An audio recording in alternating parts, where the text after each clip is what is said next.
Okay, what we're going to try and do is a little bit of a recap or a review of Chapter 8. You have the Chapter 8 review that came out today for you, which is due on Friday. That's this week. Some of you may have noticed my April Fool's joke on Enrichment 810. If you kept getting the same answer, 216, 216, 216, 216, 216 throughout many of those answers, you're not going crazy. You are correct. That was my little tiny pathetic attempt at a small joke for you. Only one problem has both answers as 216, but every problem has half of the answers as 216. So if you listen that far on this one, congratulations. Enrichment 810, you got a little bit of hint out of that. But this is going to be about the review for Chapter 8 for a variety of different materials. A couple questions that I've recently had about finding the area for a triangular prism. Finding the area for a triangular prism basically means find the area of the triangle on the bottom. All right, base times height divided by 2, and then multiply it by how thick or how tall that prism is. So if the prism's laying on its side like a wedge of cheese, that thickness that it looks like right there, that's going to be the height. That's what you multiply the area of the triangle by. Then, of course, there are the other prisms. But let's start off kind of at the beginning of Chapter 8 and go through a couple of things. All right, for a square or a rectangle, and we're finding an area about this, we know what we're going to be doing. If you have a rectangle, I'm going to take this as 2, and let's say this is 3. If I'm looking for the area, it's 3 times 2. That means the area is going to equal 6. No big deal. For a square, looking at that kind of shape there too. Let's say each side is 2. Then 2 times 2, the area will be 4. All right, length times width, or a side times a side. Going backwards even farther, if you're talking about perimeter, if this is 2, that's got to be 2. Then this is 3, that's got to be 3. Then that means that 3 plus 3 is 6, plus 2 is 8, plus 2 is 10. So the perimeter, of course, that one is going to be 10. Perimeter for this, 2, 4, 6, and 8. So perimeter would be 8. This is perimeter for those two things. Now, if you're looking at the idea of a triangle and finding the area of a triangle, which is seen when you need to work with prisms again to find the volume for them, or the surface area by themselves. A triangle. Let's say I got some triangle like this. Let's say the bottom is 8. Let's say the height of that triangle is going to be, I don't know, 3. Okay? All right? I'll invent the letters and, invent the numbers even if it doesn't make a whole lot of sense on there because we just plug them in. So we know that this is going to be base times height divided by 2. So the area for the triangle equals base times height divided by 2. So in this case, I'm literally going to go 8 times 3 is 24, divided by 2 gives me 12, so the area would equal 12. Remember, all volume is going to be cubed, but all area is going to be squared. That means surface area and regular area is always going to be a squared unit measurement. Whether I'm using inches, centimeters, millimeters, you name it, it's always going to be a squared measurement for area.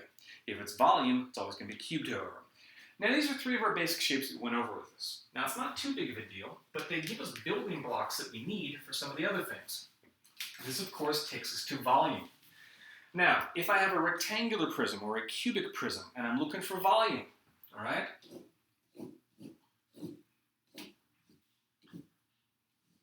My awesomely not really great drawing skills will be put to the test in front of the judgment of the video camera, all right?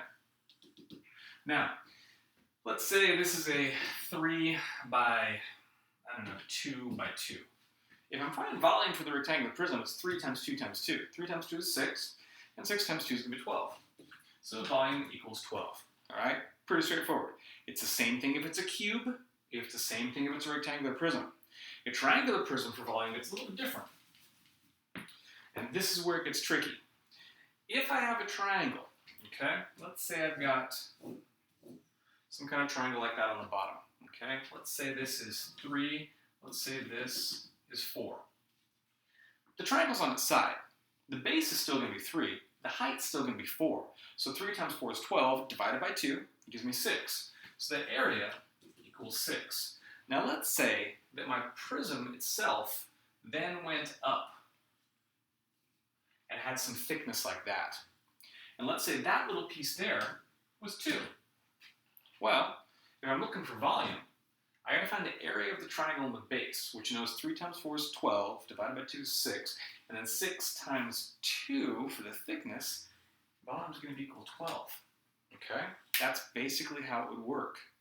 All right.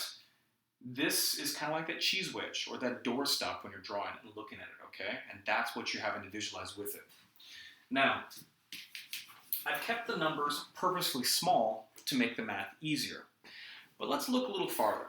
Let's say we're taking a look at square roots and then the Pythagorean Theorem. Now, this is stuff we did do in Chapter 8. This is stuff we actually did prior to Friday the 13th of February, okay? So we've been out for a while now, but it should still be kicking in your mind somewhere, okay? Now, that being said, actually it hasn't February 13th, it was March 13th. The days have all run together for me.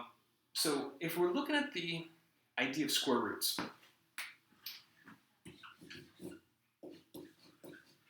the square root of 144 is what we consider a perfect square, okay?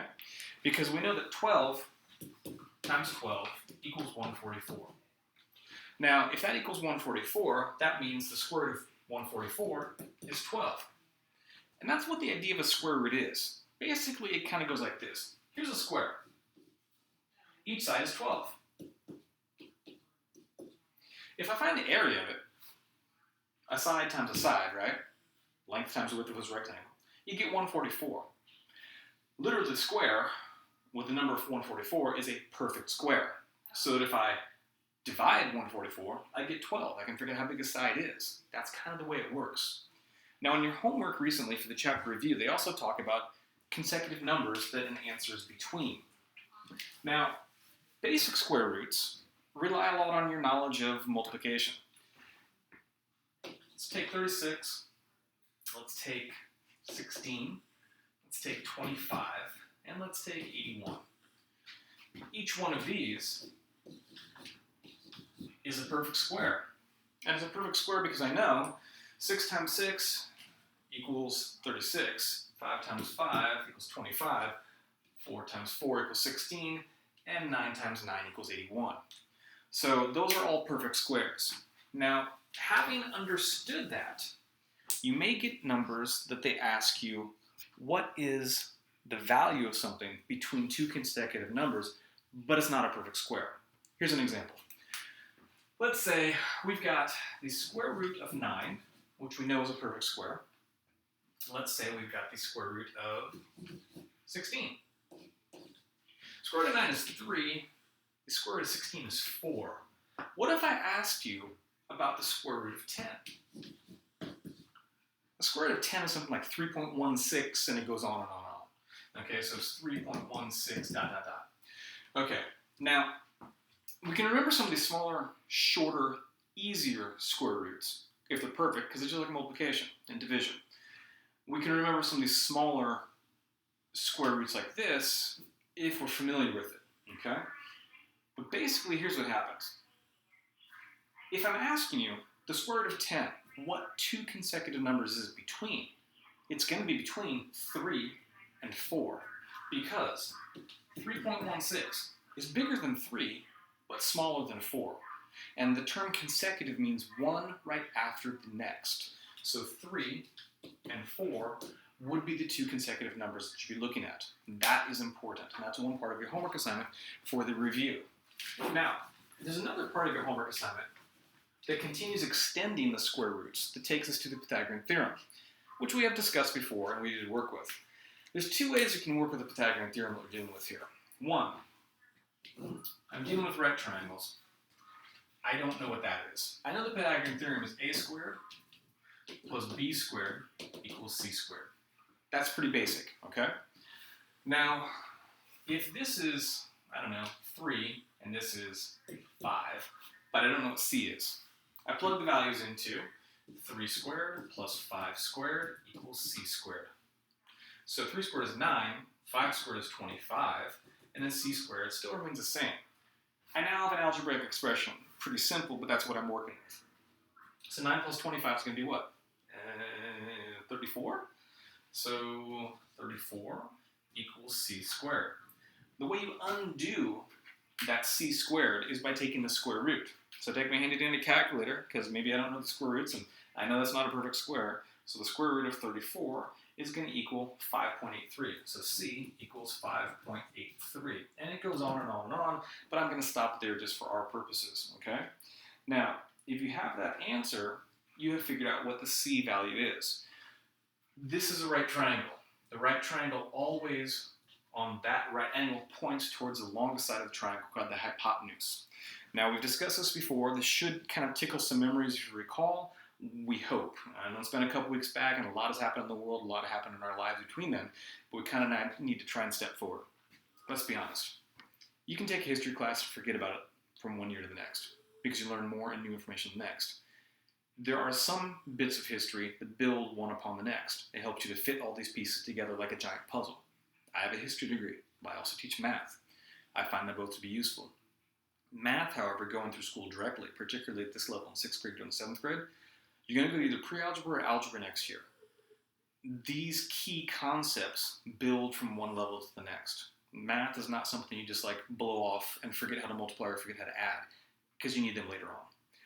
Admittedly, higher math, a lot of times in high school, you see people using calculators, all right?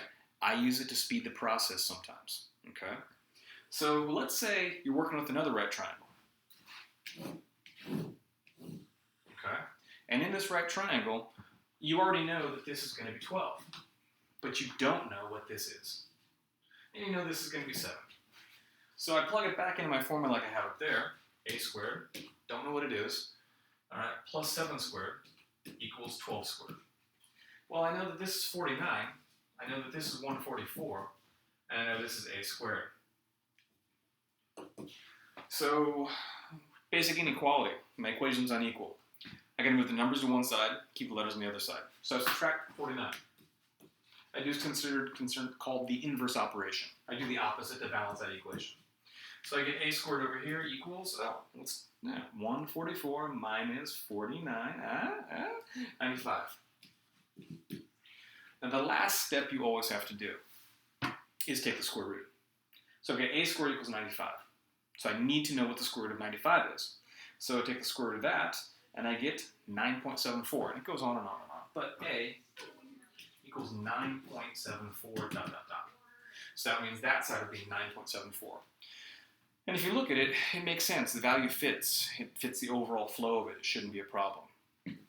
Now, for the remainder of the chapter review, there's a few other questions in there, but they all kind of circle around and about stuff that we've talked about.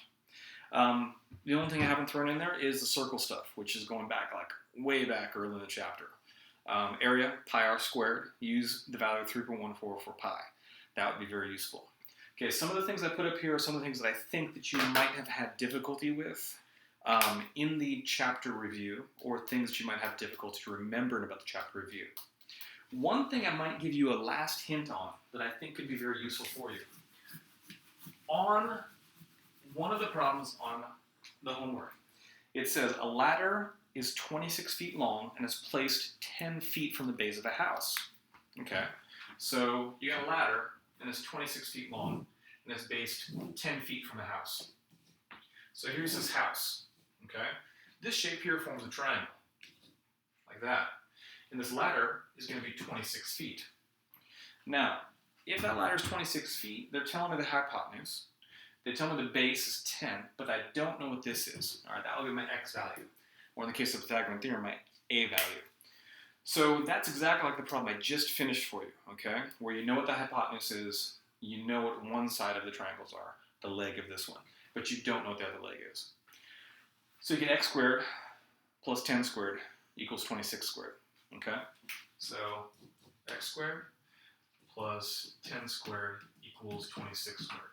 And some of you are saying, whoa, whoa, whoa, what happened to a squared, b squared, c squared?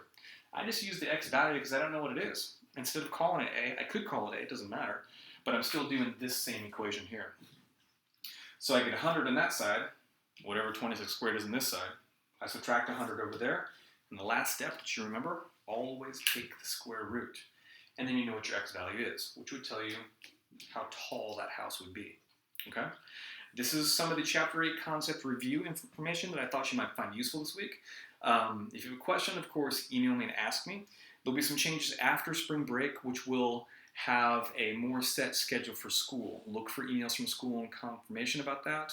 And do, if you haven't already, check out each of the class list assignments.